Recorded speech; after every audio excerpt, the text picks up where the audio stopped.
ओम नमो भगवते वासुदेवाय। ओम नमो भगवते वासुदेवाय। ओम नमो भगवते वासुदेवाय। ओम अज्ञानतिमिरन्धस्य ज्ञानाञ्जनशलाकया चक्षुरुन्मिलितं येन तस्मै श्रीगुरुवे नमः। श्रीचैतन्यमनोभीष्टं स्थापितं येन भूतले स्वयं रूपकदा मह्यं ददाति स्वपदान्तिकम्। वन्देऽहं श्रीगुरोः श्रीयुतापदकमलं श्रीगुरून् वैष्णवांश्च श्रीरूपं सागरजातं सहगना रघुनाथान्वितं तं सजीवं साद्वैतं सावधूतं परिजनः सहितं कृष्णचैतन्यदेवं श्रीराधा कृष्णपादान् सहगणा ललिता श्रीविशाखान्वितांश्च नमो विष्णुपादाय कृष्णपृष्ठाय भूतले श्रीमते भक्तिवेदांत स्वामिनिति नामिने नमस्ते सारस्वते देवे गौरवाणी प्रचारिणे निर्विशेष शून्यवादी पाश्चात्य देशतारिणे नमो महावदन्याय कृष्णा प्रेम प्रदायते कृष्णाय कृष्ण चैतन्य नामने गौरतुषे नमः। हे कृष्णा करुणा सिंधु दीनबंधु जगतपते गोपेशा गोपिका कांता श्री राधा कांता नमोस्तुते सप्तकांचन गौरांगी राधे वृंदावनेश्वरी वृषभानुसुते देवी प्रणमामि हरिप्रिये वाञ्छाकल्पतरुभ्यश्च कृपा सिन्धुभ्येव च पतितानां पावनेभ्यो वैष्णवेभ्यो नमो नमः। जय श्री कृष्ण चैतन्य प्रभु नित्यानंद श्री अद्वैत गदाधर शिवासादि गौर भक्त वृंद हरे कृष्णा कृष्णा कृष्णा हरे हरे हरे राम राम राम हरे हरे। हरे कृष्णा। तो आप सभी का स्वागत है आज के भगवद गीता सत्र में। तो आज हम लोग पढ़ेंगे दूसरे अध्याय का श्लोक नंबर 58।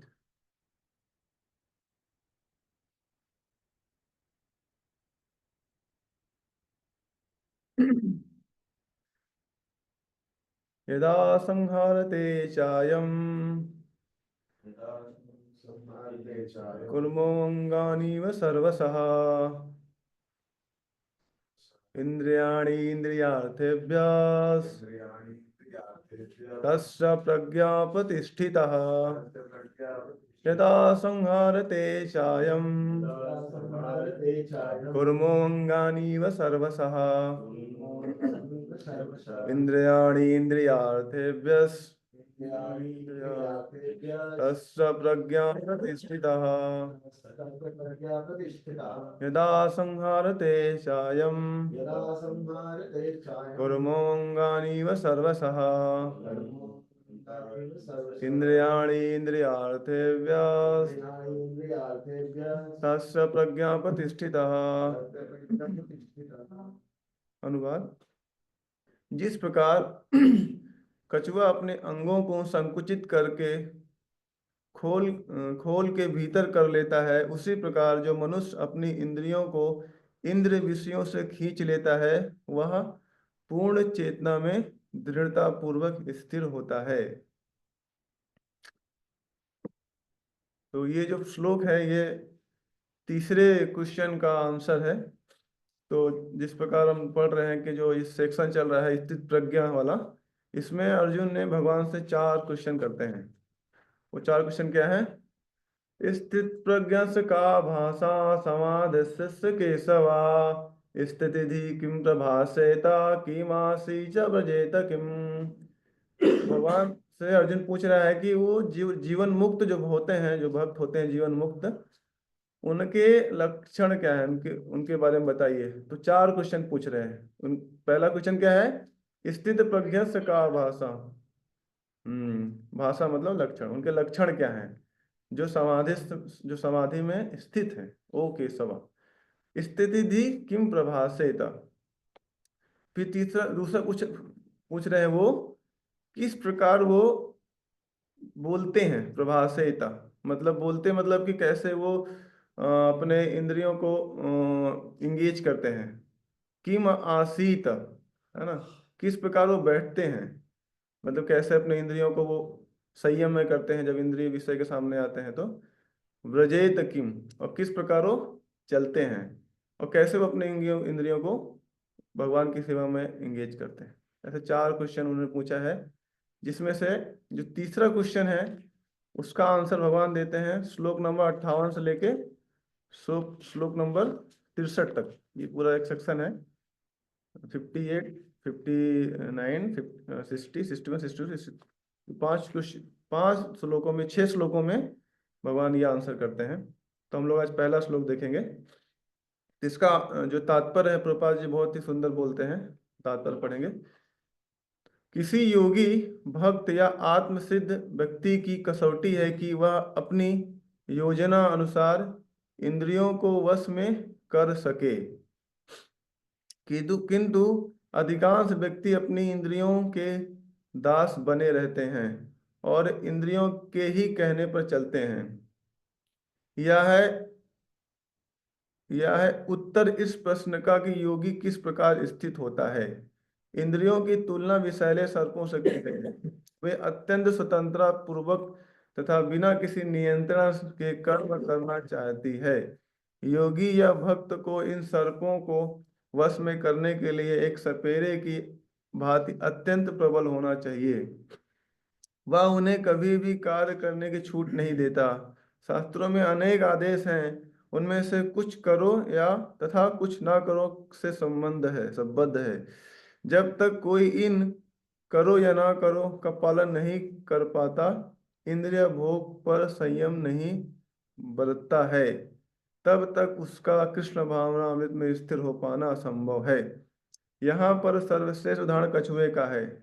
वह किसी भी समय अपने अंग समेट सकता है और पुनः विशिष्ट उद्देश्यों में उन्हें प्रकट कर सकता है। इसी प्रकार कृष्ण भावना भावित व्यक्ति की इंद्रियां भी केवल भगवान की विशिष्ट सेवाओं के लिए काम आती हैं, अन्यथा उनका संकोच कर लिया जाता है संकोच कर लिया जाता है। अर्जुन को उपदेश दिया जा रहा है कि वह अपनी इंद्रियों की को आत्मतुष्टि में ना करके भगवान की सेवा में लगाएं।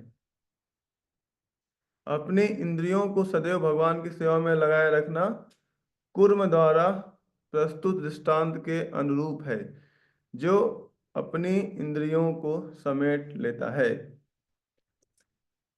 हरे कृष्ण। तो बहुत ही सुंदर तात्पर्य पापा जी दे रहे हैं यहाँ पे। तो सर्वप्रथम हम सभी भक्तों से प्रार्थना करते हैं ताकि मैं हम कुछ बोल पाए भगवान के ग्लोरिफिकेशन के लिए और अपने शुद्धिकरण के लिए। हरे कृष्ण। तो यहाँ पे जो बात चल रही है कि योगी कैसे अपने इंद्रियों को संयम में करता है जब इस इंद्रियों भोग के सामने आता है। तो ये बहुत इंपॉर्टेंट क्वेश्चन है, या बहुत ही महत्वपूर्ण बात है ये योगी के लिए, जो भक्त है कैसे उसको हमको अपने इंद्रियों को संयम में करना है। तो ऐसा एक महान संत बताते हैं कि सबसे बड़ा जो संघर्ष होता है ये इसी भक्त के लिए, वो क्या होता है कि इसका मॉर्निंग के समय तो बहुत अच्छा जाता है, क्योंकि मॉर्निंग में प्रॉपर शेड्यूल बना हुआ है पूरा। रूपा जी ने इस्कॉन में स्पेशली शेड्यूल बना दिया है कि मॉर्निंग में जप करना है, मंगल आरती करना है, नरसिंह आरती करना है, तुलसी आरती, भागवतम। तो 9 बजे तक तो उसका टाइम बहुत अच्छे से शेड्यूल्ड हो जाता है। लेकिन उसके बाद मैक्सिमम जितने भी भक्त हैं उनको कैसे अपना दिन यूटिलाइज करना है, उसमें सबसे बड़ा चैलेंज आता है। तो वहां पे हमको अपनी इंद्रियों को संयम करने का प्रश्न आता है कि कैसे हम उस समय को भी भगवान की सेवा में लगाएं। क्योंकि जितना हम लोग अध्यात्म में उन्नति करते हैं मॉर्निंग समय में, है ना, जप करके, है ना, और अच्छे से जो भी भागवतम सुन के जितना हम लोग उन्नति करते हैं, दिन में वो पूरा हम लोग उसको वेस्ट कर देते हैं। कैसे उसको गलत, मतलब जो भी अननेसेसरी चीजें हैं अपने इंद्रियों को इंद्रिय भोग में लगाकर हम लोग पूरा अपना जो भक्ति शक्ति अर्जित किए हैं वो हम लोग उसको वेस्ट कर देते हैं। तो ये बहुत बड़ा प्रश्न है किसी योगी के लिए कि कैसे उसको अपना दिन को भी कैसे यूटिलाइज करना है। इवन ऐसा बताया गया है कि जैसे कोई घड़ा होता है ना, आप भक्ति, कुछ भक्त लोग बोलते हैं कि प्रभु जी भक्ति तो चल रहा है लेकिन कुछ अनुभव नहीं है, आध्यात्मिक अनुभव नहीं आ रहा है, भगवान का कुछ अनुभव नहीं मिल रहा है। क्यों? ऐसा ये भी हो सकता है कि आप देखिए कि अपना दिन आपका कैसा गुजर रहा है ना। मॉर्निंग में तो में भी आप बहुत कृष्णा कॉन्शियस रहे, मॉर्निंग प्रोग्राम अच्छा हो रहा है, लेकिन हो सकता है आपका पूरा दिन में आपने बहुत ज़्यादा इंद्रिय भोग में लिप्त हो गए हैं, या जो भी कृष्णा कॉन्शियस चीजें नहीं है उसमें युक्त हो गए हैं। तो ऐसा रूप गोस्वामी बताते हैं कि हमको बहुत ही संयम के साथ जीना चाहिए। उसका एग्जाम्पल देते हैं कि घड़े का, कि जान लीजिए आप घड़े में पानी भर रहे हैं लेकिन नीचे से छेद है, तो घड़े में कितना पानी बचेगा? आप भरते रहिए, नीचे से निकलता रहेगा। तो सिमिलरली हमारी भक्ति भी ऐसी है। अगर हम लोग मॉर्निंग में साधना करते हैं और उसको घड़े में भरते जा रहे हैं अपने कृष्णा कॉन्शियसनेस को, भक्ति को, लेकिन आप उसको जिसे नीचे से मान लीजिए छेद कर दिया, मतलब जिसे बताते हैं रूप गोस्वामी की वाचो वेगम मनसा क्रोध वेगम जीवा वेगम उदरप्रस्थ वेगम एतान वेगान यो विषेहित धीरा सर्वम इति शिष्यात। तो बोलते हैं कि हमको अपने वाचो वेगम, मनसा क्रोध वेगम, इन सब से हमको सबको कंट्रोल करना चाहिए अपने।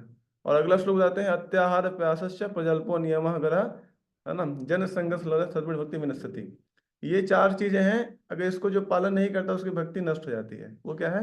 अत्याहार, प्रयासश्च, प्रजल्प, नियमाग्रह।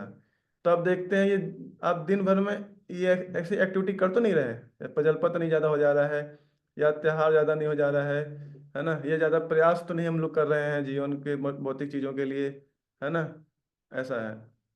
तो ये सब चीजें हमको बहुत ही योगी के लिए जो भक्त है उसको ध्यान देना चाहिए कि हम लोग जो हमारा हमारा दिन है वो कहीं हम लोग अपनी भक्ति को छीण तो नहीं कर रहे हैं इन सब चीजों से, है ना। क्योंकि जो भक्त होता है उसको बहुत ही संयम से जीना पड़ता है ना, बहुत ही मतलब कि बहुत ही सावधानी से, नहीं तो उसकी भक्ति शक्ति जो है वो फ्री में ही वो उसे लुटा देगा ऐसे ही, है ना। तो हमको सबसे मेन चैलेंज आता है योगी के लिए उस प्रजल्पा, अननेसेसरी टॉक, है ना। जैसे मान लिया कंट्रोल कर लिया, हाँ त्योहार ठीक है ना, कुछ खाने पे उसने कंट्रोल कर लिया आजकल तो है, लेकिन लेकिन सबसे ज्यादा है वाचो बेगम। स्टार्ट कहाँ से होता है? वाचो बेगम से होता है।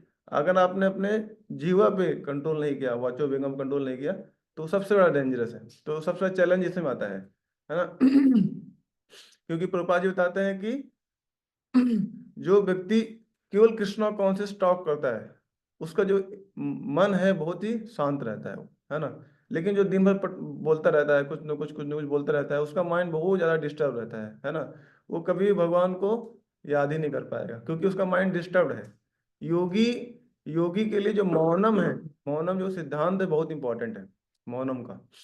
तो मौनम मतलब ये नहीं कि शांत बैठना है, मौनम का मतलब ये है कि हमको बोलना है तो केवल भगवान के बारे में बोलना है बस, और कुछ नहीं बोलना है।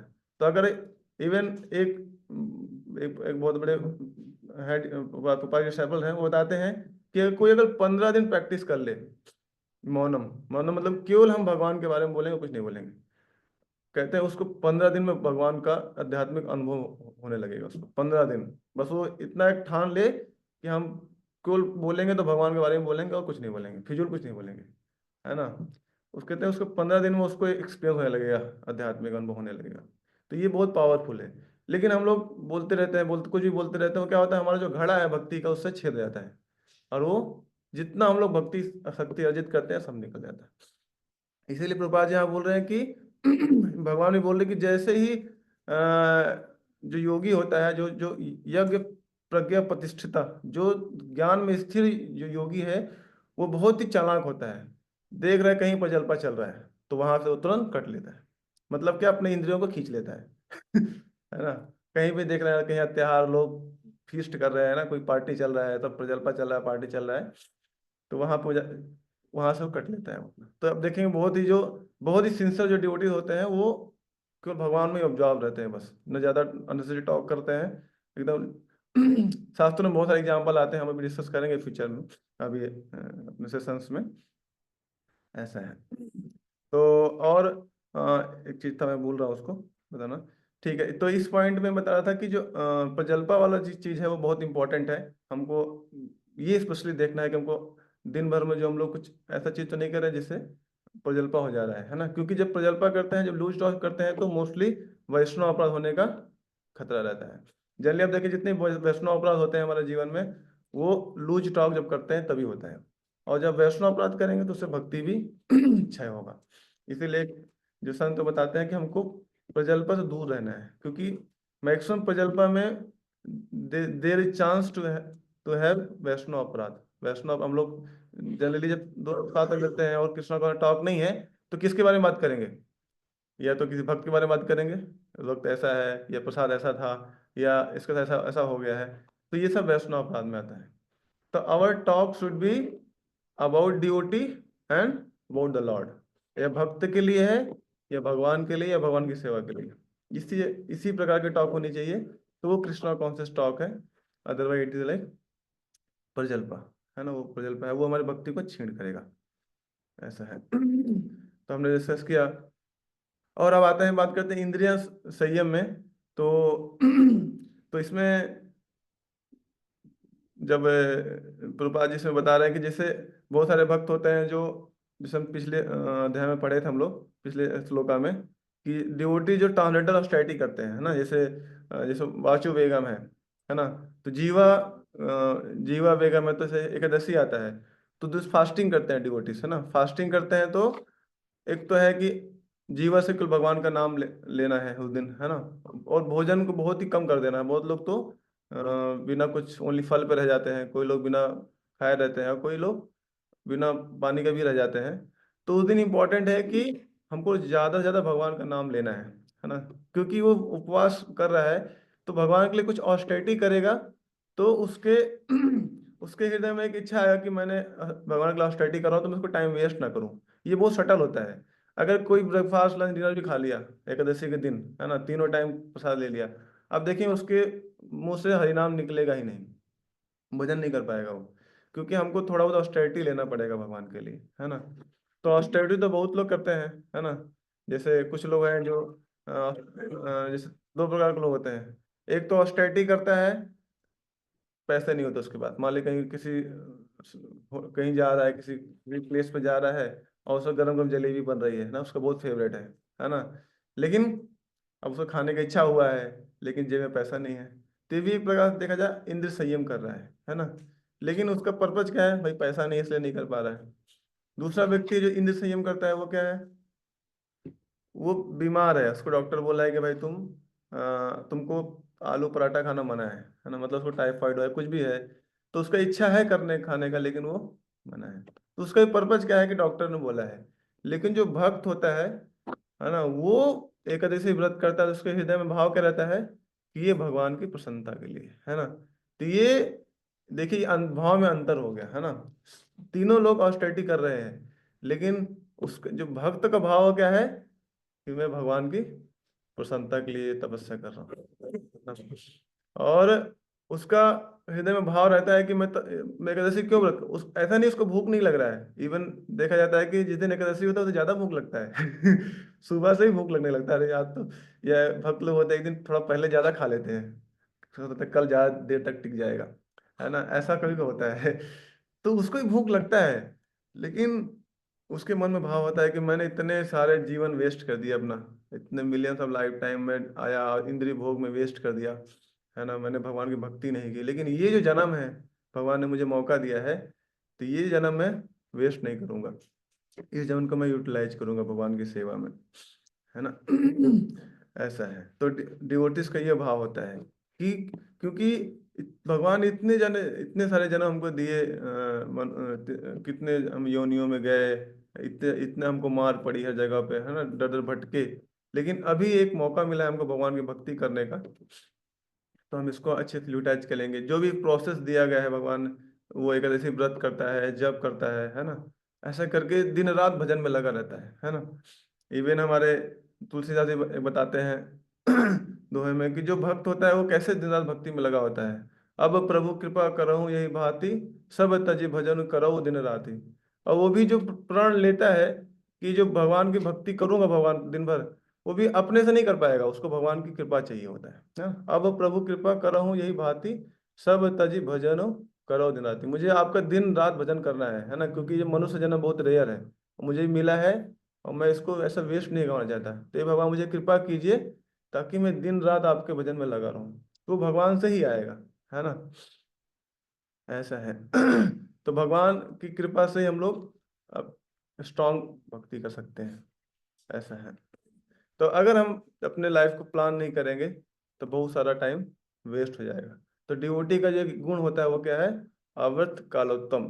वो अपना दिन को बहुत अच्छे से प्लान करता है, और वो उसको हमेशा कृष्णा कॉन्शियस बनाने का प्रयास करता है, ऐसा है। नहीं तो हमारा बहुत सारा टाइम, है ना, वे हम हमारे पास कितना समय है, देखा जाए तो कलयुग में 100 साल आदमी जीता है, लेकिन प्रैक्टिकली आजकल देखा 70 साल का उम्र ही है ना।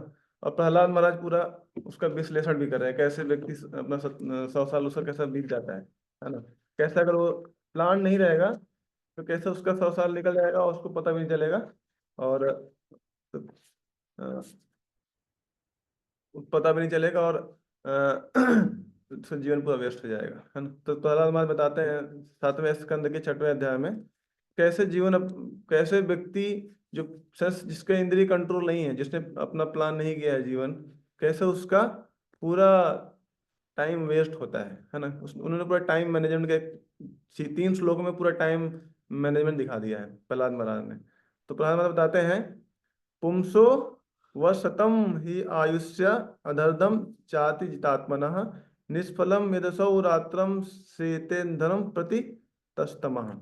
बता रहे हैं प्रत्येक व्यक्ति की अधिकतम आयु 100 वर्ष है, किंतु जो व्यक्ति अपनी इंद्रियों को वश में नहीं कर पाता, उसकी आयु के आधे वर्ष तो रात्रि के 12 घंटे अज्ञान में सोते हुए बीत जाते हैं। अतः ऐसे व्यक्ति की आयु केवल 50 वर्ष रह जाती है। तो बोल रहे जो व्यक्ति इंद्रिय कंट्रोल नहीं कर रहा है जीवन में, ऐसे ही उसका लाइफ बिना, है ना, अनप्लान्ड वे में चल रहा है, तो 50 साल तो वो सोने में ही निकाल देता है ना। ऐसा बोल रहे हैं। निष्फलम यदसौ रात्रम से ते अंधा प्रति तस्तमा। तमोगुण में ही, है ना, सोने में ही उसका 50 साल निकल गया, तो कितना बचा उसके पास? 50 साल। अगर अगर 100 साल जीता है तो फिर आगे बोल रहे हैं, मुग्धस्य बालस्य कैशोरे क्रीडतो याति विंशति जरयाग्रस्त देहस्य यत् कल्पस विसंतितः। तो बोल रहा है कि बाकी जो 50 साल बचा उसमें से मुग्धस्य बालस्य कौशेरो क्रीडते या से विसंति, उसमें 10 साल तो उसका जब छोटा बच्चा था ना, छोटा बच्चा जो होता है उसको ज्यादा समझ नहीं होता है, तो 10 साल तो वैसे निकल गया ना। सब उसके माँ बाप उसको प्रेम करते हैं, सब लोग प्रेम करते हैं, वो गोदी में खेलता है ना, पहले पैर से चलता है फिर घुटने से चलता है, ऐसे करके 10 साल तक तो उसका अनजाने में ही निकल जाता है। उसके बाद जर्याग्रह देहस्य यत कल्पस विसंतति, फिर मान लो बूढ़ा हो गया, है ना, लास्ट के 90 से 100 साल जो लास्ट के जो ईयर होते हैं, उसमें बिल्कुल असहाय हो गया, उसमें भी कुछ नहीं कर पाएगा वो। तो 20 साल तो उसके ऐसे निकल गए। तो 50 साल सोने में निकल गए, और 20 साल उसके, 10 साल बचपन में और 10 साल बुढ़ापे में, ये 70 साल तो उसके वेस्ट हो गए। उसमें कुछ नहीं कर सकता वो, है ना, उसका वो, है ना, कुछ नहीं कर सकता। उसके आगे बताते हैं, दूरा पुरेण कामेन मोहेन च बलीयसा शेषम गृहेषु सक्तस्य प्रवत्तस्य पयाति ही। क्या बोलते हैं, जिनके मन तथा इंद्रिय वश में नहीं है, वह अतृप्त कामेक्षाओं तथा प्रबल मोह के कारण पारिवारिक जीवन में अधिकाधिक आसक्त हो जाता है। ऐसे विक्षिप्त मनुष्य के जीवन के शेष वर्ष व्यर्थ हो जाते हैं, क्योंकि वह इन वर्षों में भी अपने आप को भक्ति में सेवा में नहीं लगा पाता। तो बोल रहे मान लीजिए कोई गृहस्थ जीवन अपना लिया और गृहस्थ जीवन में वो आसक्त हो गया, है ना, पत्नी से बच्चों से मतलब आसक्त हो गया, तो उसके जो बचे हुए 30 साल है वो भी निकल जाएंगे, है ना। इसमें प्रभुपाद जी तात्पर्य लिखते हैं, यही जीवन के 100 वर्ष का लेखा जोखा है। यद्यपि इस युग में समानतः 100 वर्ष की आयु संभव नहीं है, फिर भी यदि किसी को इतनी आयु मिल भी जाए तो गणना के अनुसार 50 वर्ष होने में व्यर्थ जाता है। 20 वर्ष बचपन तथा किशोर अवस्था में और 20 वर्ष आसक्तता जरा व्याधि में निकल जाता है। इस प्रकार केवल कुछ ही वर्ष बचे रहते हैं, परंतु ये वर्ष भी गृहस्थ जीवन में अत्यधिक आसक्त रहने के कारण इस चेतना के बिना ही व्यर्थ बीत जाते हैं। अतएव मनुष्य को जीवन के प्रारंभिक काल में ही पूर्ण ब्रह्मचारी बनने, फिर यदि वह गृहस्थ बनता है तो विधि विधानों का पालन करते हुए इंद्रिय निग्रह में सिद्धि बनने का प्रशिक्षण मिलना चाहिए। गृहस्थ जीवन के पश्चात वानप्रस्थ जीवन स्वीकार करके वन जाना चाहिए और तब संन्यास ले लेना चाहिए। यही जीवन की पूर्णता है। जो व्यक्ति जीवन के प्रारंभ से ही अपनी इंद्रियों को वश में नहीं कर पाते, अजितेंद्रिया, उन्हें केवल इंद्रिय तृप्ति हेतु ही शिक्षित किया जाता है। जैसा कि हम पाश्चात्य देश में देख चुके हैं, इस प्रकार 100 वर्ष की पूरी आयु व्यर्थ और दुरुपयोग में जाती है। मृत्यु के समय जब मनुष्य दूसरे शरीर में देहांतरण करता है तो वह आवश्यक नहीं कि उसे मनुष्य का ही शरीर मिले। 100 वर्ष के अंत में जो व्यक्ति तपस्या में जीवन में मनुष्य की तरह कर्म नहीं करता रहता, वह कुकर, सूकर या बिल्लियों के शरीर को पुनः धारण करता है। अतएव कामाक्षाओं तथा इंद्रिय तृप्ति का यह जीवन अत्यंत विषादग्रस्त होता है।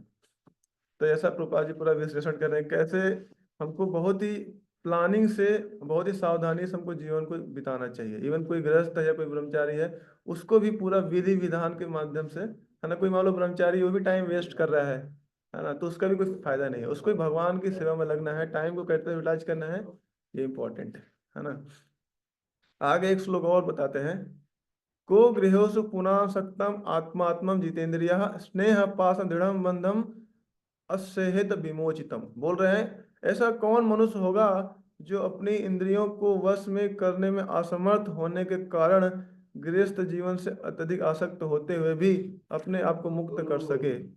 आसक्त गृहस्थ अपने पत्नी, संतान, अन्य संबंधी के स्नेह का बंधन में अत्यंत दृढ़ता के साथ बंधा रहता है। ऐसा है। तो हमारे पास जो इस पूरा प्रहलाद महाराज की जो ये शिक्षाएं हैं, इसमें से पता चलता है कि समय बहुत ही कम है। हार्डली 4-5 साल ही मिलते हैं, है ना। क्योंकि सोने में निकल गए, कुछ साल बचपन में निकल गए, कुछ साल बुढ़ापे में निकल गए, कुछ अगर कोई जॉब कर रहा है तो जॉब में भी टाइम देना पड़ेगा। तो हार्डली अब देखा जाए, हमको लगता है कि जीवन में तो 100 साल 70 साल जीना है। अभी तो हम लोग 30-35-40 साल की तो हैं, अभी तो 30 साल है। तो ये क्या है, हमको बेवकूफ बना रही है, माया बेवकूफ बना रही है। कह रहे अब तो तुम्हारे पास तो 30 साल है, 30 साल। लेकिन आप 30 साल में देखेंगे 15 साल तो सोने में निकल जाएगा, बचा 15। उसमें से अगर कोई जॉब करने जा रहा है, उसमें भी आपका, है ना, 15 में से मान लीजिए कि 10-12 साल तो जॉब में निकल जाएगा, है ना। बचेगा 1-2 साल।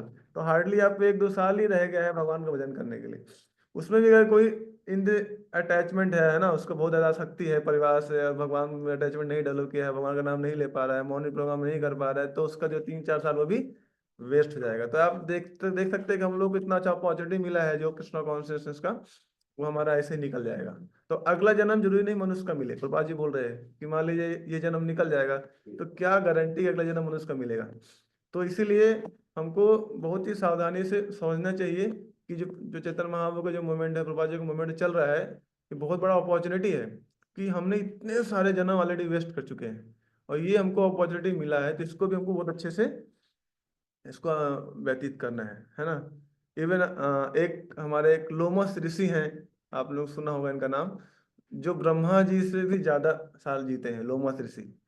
तो एक बार वो एक सत्संग प्रोग्राम में आए थे, तभी एक साधु से पूछ लिया कि आप रहते कहाँ हैं। तो हिमालय में कहीं रहते होंगे, ताकि आपसे भाई मिले, दोबारा कभी आए तो मिले आपसे। तो लोमस ऋषि बोले, अरे कुटिया बनाने का समय किसके पास है, ऐसा जवाब देते हैं। अब आप बताइए, लोमस ऋषि का मैं लाइव बताता हूँ, लोमस ऋषि कौन है। लोमस ऋषि का आयु इतनी बड़ी है कि जब ब्रह्मा जी की मृत्यु होती है तो उनके शरीर से एक बाल टूट के गिरता है, और उनके शरीर, पूरे शरीर में बाल ही बाल पड़े हैं, बहुत सारे बाल हैं। जब एक ब्रह्मा का टाइम बीत जाता है और जब वो मृत्यु होती है तो उसका, उनके एक बाल टूटता है। और ब्रह्मा जी का आयु कितना होता है। ब्रह्मा जी का अगर देखा जाए हमारे, हाँ, अपने धरती के जो दिन है उसके अनुसार देखा जाए, तो ब्रह्मा जी का जो आयु है वो 43,20,000 साल, वो ब्रह्मा जी का एक दिन है। ऐसे करके उतनी बड़ी रात भी होती है ब्रह्मा जी का, है ना। ऐसे करके एक दिन होता है ब्रह्मा जी का, और, है ना, हम लोग का एक दिन है उनके अकॉर्डिंग। ऐसे करके 1,000 से मल्टीप्लाई कर दिया जाए, क्योंकि एक दिन में 14 मनु होते हैं ब्रह्मा जी के, और 14 मनु मतलब 1,000 दिव्य युगा, है ना, क्योंकि हर मनु में 72 दिव्य युगा होता है। तो उसको मल्टीप्लाई करेंगे तो ब्रह्मा जी के एक दिन में 1,000 दिव्य युगा होता है। तो अगर इस 1,000 को इस 43,20,000 साल से अगर मल्टीप्लाई करेंगे तो वो ब्रह्मा जी का एक दिन आता है। वो कितना हो जाएगा, 3 ट्रिलियन 15 बिलियन इतना कुछ ईयर आता है निकल के। ऐसे ब्रह्मा जी का 100 साल बीतता है, महीने साल। और वो जब ब्रह्मा जी खत्म होते हैं तो लोमस ऋषि का एक बाल टूटता है ना। अब वो लोमस ऋषि क्या बोल रहे हैं कि हमको एक कुटिया बनाने का समय कहाँ है। अल्टीमेटली हमको जाना ही है, एक दिन मरना ही है, तो समय कहाँ है कुटिया बनाने का। आप देख सकते हैं क्या स्थिति है ना वहां पे। और यहाँ पे हम लोग ट्रेन में अगर एक जनरल सीट भी मिल गया अपना तो उसको रुमाल रख देते हैं कि बोलते हैं अरे ये हमारी सीट हो गई है। पानी भी कोई लेने जाता है तो बोलता है हमारी सीट है, कोई बैठना नहीं इस पे। और अगर कोई रिजर्वेशन करा लिया है ना एसी में या स्लीपर में, तो उसका पूरा पिताजी का ही हो जाता है कि भाई मेरी उसके सीट पे कोई बैठ नहीं सकता। कोई बोल दे भाई थोड़ा जगह दे दीजिए, है ना। मैं एक बार जगन्नाथपुरी जा रहा था तो वहां पे एक व्यक्ति एकदम लंबा लंबा लेटा था पूरा, और सब बहुत सारे लोग खड़े थे। और इतना वो ऐसा था, अगर कोई हल्का सा किसी कॉर्नर में हल्का आदमी लेटता है तो हल्का भी थोड़ा पैर के सामने जगह होता है बैठने का, कॉर्नर बैठ सकते हैं, थोड़ा टेक ले सकते हैं। वो इतना ज्यादा किसी को बैठने ही नहीं दे रहा, बोले नहीं ये मेरी सीट है, कोई नहीं बैठ सकता इस। और सब भक्त लोग खड़े हैं है ना, खड़े होकर जा रहे हैं, और वो लेकिन बैठने नहीं दे रहे किसी को, है ना। और एकदम रूड से बात। तो सोचिए ऐसा लोगों का एकदम वो हो जाता है। लेकिन यहाँ लोमस इसे क्या बोल रहे हैं, समय कहाँ है, मरना तो सब एक दिन मरना ही है, उनका जितना लाइफ है। तो ये हमसे जो हमारे जो आचार्य हैं पूर्व, उनसे कितना हमको सीख मिलता है कि हाँ लाइफ बहुत ही रेयर है। ऐसा है तो हमको बहुत अपना जो दिन को बहुत अच्छे से प्लान करना चाहिए, ताकि हम भगवान को भक्ति में डेली प्रगति करें, थोड़ा बहुत डेली प्रगति करें, है ना। ऐसा है। और बहुत सारे एग्जाम्पल शास्त्रों में दिए हैं कैसे सेंसेस को हम लोग अपने सेंसेस के ऊपर भरोसा नहीं कर सकते, है ना। इसे हम लोग लगता है कि अब तो भक्ति कर रहे हैं, है ना, हमारी इंद्रियां हैं अब तो हमारे संयम में आ ही गई हैं, अब तो उसको छोड़ सकते हैं। कहते हैं जिस प्रकार कोई सांप होता है ना, कोबरा, अगर कोबरे को आपने पकड़ लिया है ना, कोबरे को आपने अपने अंडर पकड़ लिया है तो उस पर विश्वास कभी नहीं करना चाहिए कि ठीक है तो मैंने पकड़ लिया अभी ये मैं हमारे अंडर है उसको। अगर उसको आपने हल्का भी ढील दे दिया तुरंत आपको डस लेगा। ऐसे हमारी इंद्रियां हैं, अगर हम लोग उसको कंट्रोल करने का प्रयास कर रहे हैं तो उसको हमको बिल्कुल भी सावधानी नहीं हटाना चाहिए उसको। माइंड पे कभी भरोसा नहीं करना चाहिए, अपने इंद्रियों पे भरोसा नहीं करना चाहिए, उसको हमेशा संयम में ही रखना चाहिए। अगर उस पर आपने भरोसा किया तो कभी भी आपको डर सकता है। साथ में एक बहुत अच्छा एग्जाम्पल आता है सवारी मुनि का, है ना। वो इतने महान योगी थे, इतने 60,000 साल तक वो तपस्या किए थे, समुद्र के नीचे जाके तपस्या किए थे 60,000 साल तक। परंतु उन्होंने एक मछली का, दो मछलियों के आप संग करते हुए देखा, है ना, उनको देखा संग करते हुए, उतने में उनका जो चेतना थी वो गिर गई, है ना। वो फिर बाद में जो इतने महान योगी थे, इतने साल तक तपस्या किया, बाद में क्या हुआ, बाद में आए बाहर पानी से, उन्होंने मानधाता के 50 स्त्रियों से शादी कर ली। सोचो जो इतने महान ब्रह्मचारी थे, सन्यासी थे, वो 50 शादी कर लिया, और उनकी पूरी एक सवारी नगर बसा दिया उन्होंने, 5,000 की पॉपुलेशन का पूरा गांव बसा दिया। तो ये होता है। अगर तो बाद में बताते हैं कि जो मेरी केस स्टडी है ना उसको बहुत अच्छे से प्रेजेंट करना है, उसको स्टडी करिए आप लोग कि कभी भी किसके साथ कैसा हो सकता है। इसीलिए हम लोग को जो हमारी जो सेंसेस है उसको कभी भी खाली नहीं छोड़ना चाहिए। कैसे हमको जीना चाहिए, जैसे जड़ भरत ने किया है।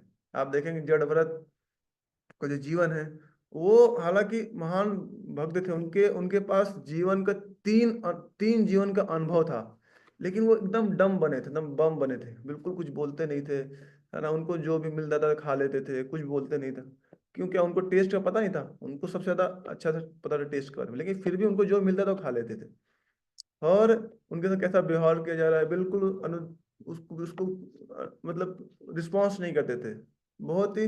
तो ऐसे हमको अपने, आप देखें जो कुर्मा का एग्जाम्पल है बहुत ही फिट बैठता है, जो टॉर्टोइज का एग्जाम्पल भगवान दे रहे हैं। वो अपने सेंसेस को तभी जब भगवान की सेवा में तभी वो निकालते थे, बाकी हमेशा को संकुचित करके रखते थे भगवान।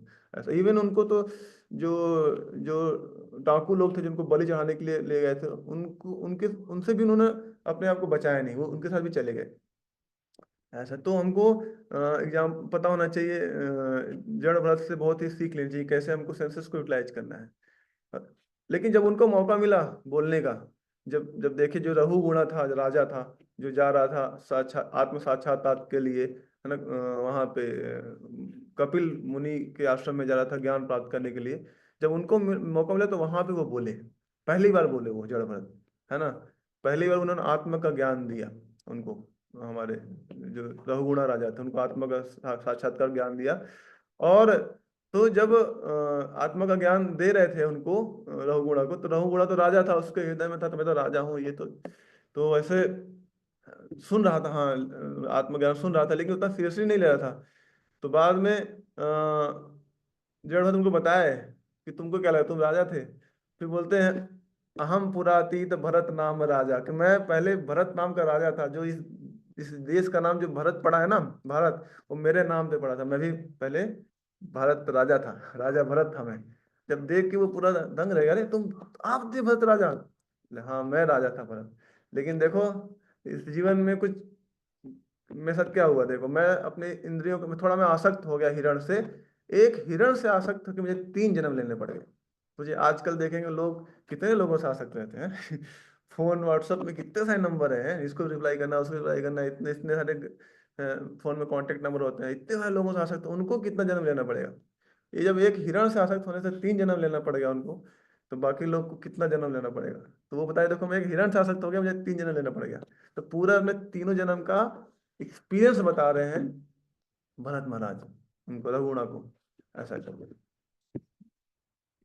तो ये आ, हमको तो यहाँ से सीखना चाहिए कि कैसे भरत महाराज ने जब सेंसस का नीड था तभी उसको उन्होंने यूज किया भगवान की सेवा में। बाकी टाइम बिल्कुल कुर्म की तरह एकदम अपने सेंसस को अंदर लेकर रखे थे। हरे कृष्ण। तो ऑलमोस्ट मैंने बताया है चीजें। और एक और बहुत अच्छा एग्जांपल है कि जो इंद्रियों को जो विश्वास करते हैं कि इंद्रिया बहुत, हम लोग बहुत संयमी है, हम इंद्रियों को संयम कर सकते हैं, हम इंद्रिया हमें कोई धोखा नहीं देंगी। कहते हैं कि हम लोग तो कुछ भी नहीं है, फिर भगवान शिव, है ना, जो शंकर भगवान है, जो सारे देवों के देव हैं, वो तो काम देव को भी जीत लिए थे। लेकिन वो जब मोहिनी मूर्ति उनके सामने आई तो वो भी अपने सेंसेस को कंट्रोल नहीं कर पाए। तो कहते वहां तक भगवान शिव तक भी, है ना, कुछ चांस, कुछ पॉसिबिलिटी नहीं है कि हो सकता है वहां भी सेंसेस कभी भी धोखा दे सकते हैं। तो हम लोग क्या है, इसीलिए हमको बहुत ही पूरा प्लान वे में, है ना, कैसे हमको अपना वो अपने जो 5 सेंसेस हैं, है ना, और छठवा जो मन है, उनको कैसे एंगेज करना है ना, भगवान की सेवा में, वो हमको प्लान करना चाहिए। और हमसे सीखना चाहिए, हमारे जो शास्त्रों में जो महान महान आचार्य हैं, है ना, जैसे जड़ भरत हुए, इवन अम्बरीश महाराज बताते हैं, सवई मन कृष्ण पदा रविंद्र वाचाम से वैकुंठ गुणानुमणि करोर हरे मंदिर माजनाजसु सुति चकारा अच्युत कथोदय, है ना, कैसे भगवान की सेवा में हमेशा अपने सेंसेस को लगाए रखा। तो मैं बस सोच रहा था कि जो बुक डिस्ट्रीब्यूशन है वो ऐसी सेवा है कि सारे सेंसेस एंगेज हो जाते हैं है ना, कोई किताब बांटने जाता है तो बुक लेके जाएगा साथ में, है ना, तो भगवान के बारे में बताएगा, तो उसका वाणी भगवान की सेवा में लग गया। पैर से जाता है तो उसका पैर भी भगवान की सेवा में लग गया ना, है ना, और उसके हाथ गीता देता है तो वो भी, तो ऐसे। और मन में उस चलता रहता है कि प्रभुपाद जी किताब डिस्ट्रीब्यूट करना है, ये भगवान का ये रिस्पॉन्सिबिलिटी भगवान ने दिया है हम सब लोगों को, गीता का ज्ञान बांटना है, तो उसके मन में भगवान के बारे में चलता रहता है। इवन भक्त रात में सोता है तो उसके मुंह से निकलता है भगवत गीता भगवत गीता, रात में भगवत गीता निकलता है पहले हम लोग जब क्या करते थे अपने पीडीसी टाइम में, तो दिन के 8 8 9 9 घंटे डिस्ट्रीब्यूट करते थे डेली। तो रात में भी कोई सपने में भगवत गीता निकल रहा है इतना ऑब्जर्वेशन था उसमें। तो जो अभी महीना चल रहा है दिसंबर महीना, पुस्तक पुस्तक वितरण का, बहुत स्पेशल महीना है।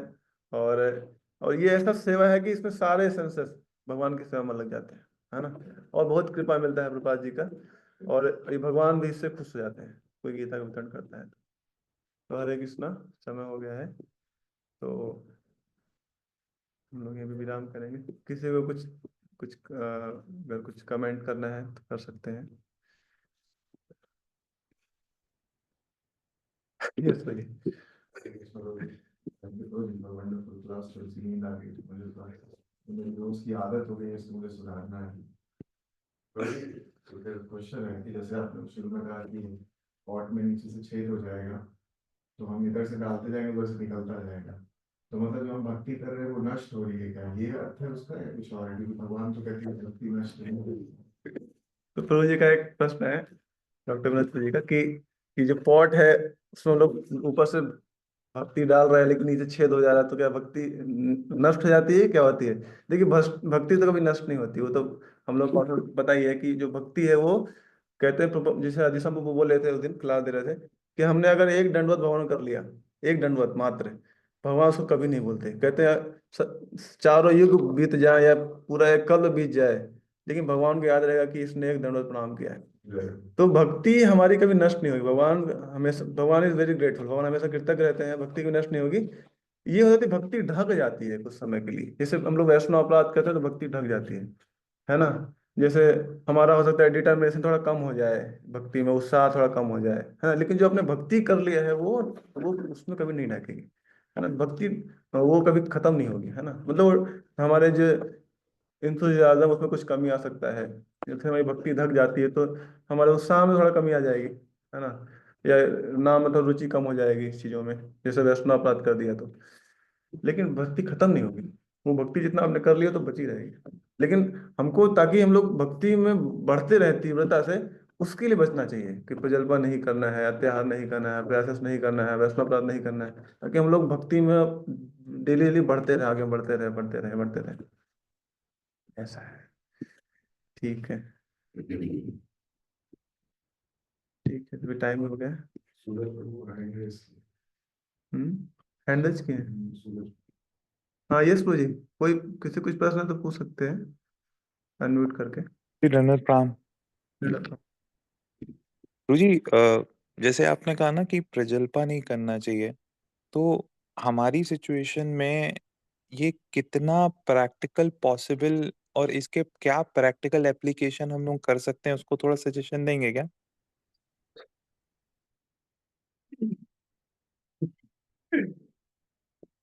यस मुझे तो मेनली रोजी पूछ रहे होंगे कि सिनेरियो में, जैसे रोजी बिजनेसमैन है तो बहुत सारे लोगों से बातचीत करना रहता है ना, लोगों से बात करना पड़ता है। तो देखिए रोजी, भक्ति का प्रिंसिपल तो कभी, मतलब उसमें कंप्रोमाइज नहीं कर सकते। जैसे एक बार पूछा गया परम पूज्य दादा साईं महाराज से कि महाराज, हम लोग को जॉब करने जाना पड़ता है ना, उसमें मतलब बिजनेस में बहुत टाइम भी जाता है ना, बहुत सारा टाइम देना पड़ता है हमको बिजनेस में जाके। तो उसमें कैसे हम लोग भक्ति को प्रॉपरली अच्छे से कर सकते हैं? तो महाराज बोलते हैं कि you do bhakti for Krishna, मतलब you do business for Krishna, है ना। You think that you are doing business for Krishna, है ना। बाकी जो, तो हमको ऐसा चेतना होना चाहिए कि ये भगवान की सेवा है ना। तो उसमें हमको अगर इस चेतना से करेंगे कि भगवान की सेवा है, तो वो सेवा में आ जाएगा वो, है ना। ऐसा, लेकिन जब भी हमको समय मिले उसमें हमको कृष्ण कॉन्सेप्ट टॉप करना है। नहीं तो इस सब मैं बोला लूज टॉक प्रजल्पा मोस्टली क्या होता है, वैष्णव अपराध हो जाता है ना। किसी वक्त हम लोग टेम्पल में मान लीजिए गए, दो भक्त लोग मिले आपस में, एटलीस्ट उस समय तो हमको बहुत अच्छा मौका मिला है भगवान के गुणगान करने का। लेकिन वहां पर हम लोग कुछ ऐसा मान लीजिए बात कर रहे हैं किसी भक्त के बारे में, अपराध कर रहे हैं, तो वो that is a come in the Vaishnava अपराध। लेकिन कोई अगर बिजनेस कर रहा है, वो उसकी चेतना है भगवान की सेवा में कर रहा हूँ, भगवान की सेवा के लिए कर रहा हूँ। जैसे आप लोग, मैं देखता हूँ कि पूज्य लोग हालांकि बिजनेस कर रहे हैं लेकिन साथ में मैराथन चला तो गीता भी सबको, जैसे आपके पिताजी हैं राम खिलवानी तू जी, वो सबको एक एक, जितने भी इनके क्या बोलते हैं डीलर्स हैं, सबको एक एक गीता देते हो, है ना। हर साल का फिक्स हो गया है कि 10 रुपीज आपके प्लाई में, हर प्लाई में कटेगा, उसमें गीता डिस्ट्रीब्यूट करेंगे फ्री तो ये कितनी अच्छी चेतना है। तो भगवान बिजनेस को भी भगवान के सेवा में लगा दिया, है ना। ऐसा है। तो ये इस भाव में देखेंगे तो भगवान बहुत प्रसन्न होंगे इससे, सेवा भी हो रहा है साथ में बिजनेस भी हो रहा है। ये जो मेरे थोड़ा अंडरस्टैंडिंग है मुझे बताया, बाकी तो ये,